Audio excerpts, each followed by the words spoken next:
د متحده عرب اماراتو او په تیره د دوبۍ پیژنګلو د نوې او بتۍ پړکېدونکو ګاډو هم ده، خو داسې نه ده چې دلته زاړه او مګلې ګاډي نشته، بلکې د دې لوی بارګینونه او سپیر پارټي مارکیټونه هم شته. د شارجه په صنعتي سیمه کې د زړو ګاډو د سامان یا آټو سپیر پارټس یو ډېر پخواني مارکیټ کې د 200 پورې ګراجونه او سپیر پارټیان دي. پښتانه هم که هر ځای وي د سپیر پارټو او ګاډو کاروبار باندې پټې سترګې ورځي. غوره خبره دا ده چې د سپیر پارټو د دوکانونو او یو شمېر مستریخانو مالکان پښتانه دي. سپیر پارټ چې خپل کاروبار کې خپل ښه کاروبار دی.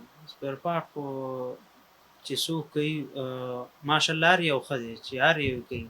اوس ځینې که نه چا څه په شاګردۍ هغوی ته څه اهمیت نه وي او چې خپل وي که نه هغه ښه کاروبار دی. هغه کو دلته یې او کو جاپان کې او کو پاکستان کې او کو په هر ځای کې ښه کاروبار دی، ساعت پکې تېرېږي. د سوداګرو په وینا دا سامان د امریکې، جاپان، تایوان، ملیشیا نه راوړل کیږي او پاکستان، ایران او افغانستان سره سره نورو هیوادونو نه سوداګر راځي او دا سامان وړي. سوداګر وایي دوی استعمال شوي ګاډي سټل واخلي، دا ګاډي بیا دوی پرزې کړي او هغه خرڅوي. د سوداګرو په وینا انجن ټولو نه سوا نرخ لري او دا یو ګټور کاروبار دی. یاره مونږ خو چې کوم ګاډي کار کوو دا کیمري ګاډی دی د 2012 نه واله 2017 پورې د دې افکټ میلاویږي مارکیټ کې په 12000 11000 11500 داسې. دا چې مونږ کوتره کو لکه پاټ سي کو دې کې تقریبا 1500 درهم زموږ فایده وي. دا چې یو شی مونږ خرڅو د دې ګټه مونږ ته ډېر لیټ راځي خو فایده پکې شته. دې مارکیټ ته د پېښور سوداګر هم راځي، سامان اخلي او کنټینرو کې پاکستان ته وړي. دا سامان پاکستان ته په 3 درهمه کیلو بیه وړل کیږي.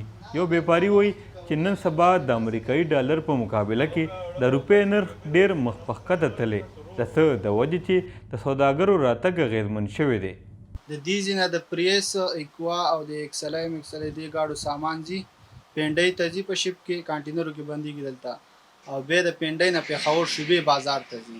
مخکې خو مارکیټ ډېر زیات ښه نو بس چې اوس دا پیسې بره لاندې کېږي نو بس د دې سره مارکیټ ډېر کمزوری شي. بس بیا پېښور نه خلک کم راځي کسټمر. د شارجه په دې مارکیټ کې ډېر پښتانه مزدوري هم کوي. سوداګر وایي چې په سمه بیه مال میلاو شي او ویستلو کې خراب نشي نو د دې دپاره پوهه کاریګر پکار وي. سوداګر زیاتوي د عرب اماراتو په پرتله ایشیایي هیوادونو کې د سپیر پارټو کاروبار کې ګټه زیاته ده، ځکه چې د دې سامان قیمتونه هلته زیات اخیستل کیږي او په دغې هیوادونو کې د نوو ګاډو رجحان هم سیوا نشته. عرفان بهادر، وی او ویډیو، یو ای.